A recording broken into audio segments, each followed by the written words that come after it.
Hello everyone my dear student, कैसे हैं आप सब लोग। तो हमेशा की तरह मिले हैं आपके लिए खास वीडियो लेकर खास चैप्टर का।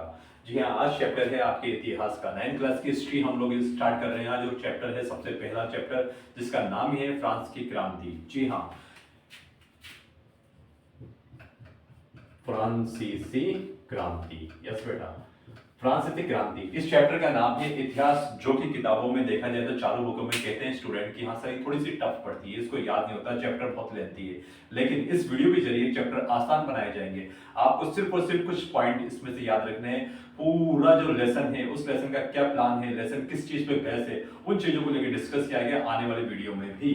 देखिए बेटा, फ्रांस की क्रांति। फ्रांस सबसे पहले एक जो कंट्री है फ्रांस, इसके बारे में हम लोग देख लेते हैं। ये फ्रांस जो है बेटा एक यूरोपियन कंट्री है। कौन सी कंट्री है बेटा? European country. यूरोप महाद्वीप में एक कंट्री है जिसमें एक क्रांति हुई। अब आप सबसे पहले देखेंगे सर ये क्रांति क्या है, क्रांति क्या है, क्रांति क्या होती है। क्रांति का मतलब क्या लड़ाई है? नहीं। कई बार जब पूछने में आता है, जब लोग लाइव क्लास में होते हैं, जब किसी प्रैक्टिकल क्लास में होते हैं, ठीक है, फिजिकल क्लास में होते हैं, तो वहां लोग कहते हैं बच्चे जैसे क्रांति का मतलब लड़ाई है क्या सर? लड़ाई हो गई थी क्या? नहीं बेटा, क्रांति का मतलब लड़ाई बिल्कुल भी नहीं है। तो फिर श्वेत क्रांति में लड़ाई कैसे?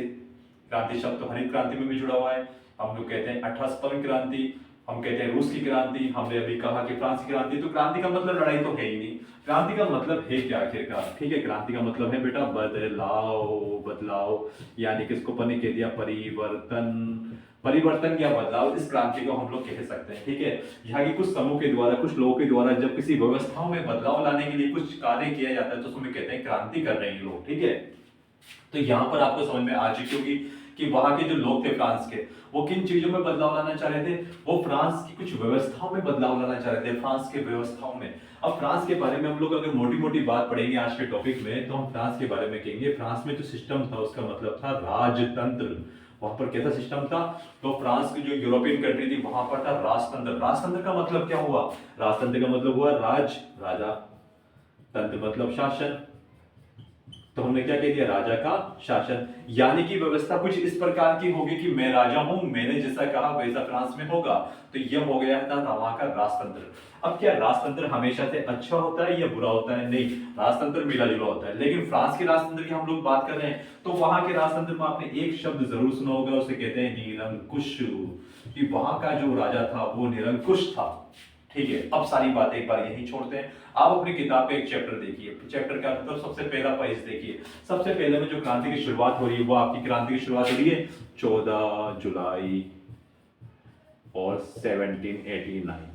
कुछ चैप्टर का जो फर्स्ट पेज है उसमें सबसे पहले तारीख मिलेगी, फ्रांस में क्रांति हुई, 14 जुलाई का समय था।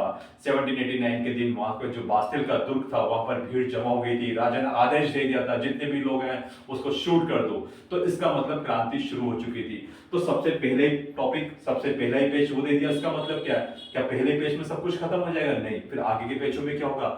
हमें सबसे पहले पेज में बताया गया पूरी कहानी का एक सबसे लास्ट सीन। फिर हम लोग फ्लैशबैक में जाएंगे, आखिर हुआ क्या, आखिर क्रांति क्यों हुई थी, इसके बारे में हम लोग देखेंगे। तो 14 जुलाई 1789 को सबसे पहले हम लोग इस डेट को याद कर लेना है। डेट कौन सी है? ये डेट है फ्रांस की क्रांति की डेट। ठीक है बेटा। अब फ्रांस का समाज कैसा था? समाज में था राजतंत्र। सिस्टम कैसा था? राजतंत्र था, राजा का शासन था। अच्छा, राजा कैसा था? राजा था निरंकुश। बात नंबर 2। बात नंबर 1, 2, 3। आज की चौथी बात। चौथी बात, राजा का नाम। राजा का नाम। तो राजा का नाम क्या था? वहां पर लुई नाम के राजा हुआ करते थे, जैसे लुई 14वां, लुई 15वां, लुई 16वां। लेकिन जो ये क्रांति हो रही थी उस समय जो राजा था वो था लुई 16। ठीक है, लुई 16 वहां का राजा था। तो वहां का सिस्टम क्या था? वहां पर लोगों ने ऐसा क्या किया? लोग बदलाव लाना क्यों चाह रहे थे? क्या लुई राजा अच्छा नहीं था? इन सारे क्वेश्चनों को हम लोग वन बाय वन देखेंगे। राजा का सिस्टम ऐसा, जब लुई शासक बना ना, तो बनने के बाद उसे एक खाली राजकोष मिला। पैसा बहुत कम था, शान शौकत बहुत बड़ी थी, उसको पैसा चाहिए था, पैसों की कमी थी खजाने के अंदर। तो खजाना भरने के लिए राजा ने क्या किया? कुछ तरीके निकाले। कुछ तरीकों में कुछ तरीके तो अच्छे थे और कुछ तरीके ऐसे थे जिसको जनता एक्सेप्ट नहीं कर रही थी। जब जनता किसी चीज को एक्सेप्ट नहीं करेगी तो फिर क्या होगा? होगी क्रांति। ठीक है, आगे की वीडियो में देखें क्रांति क्यों हुई।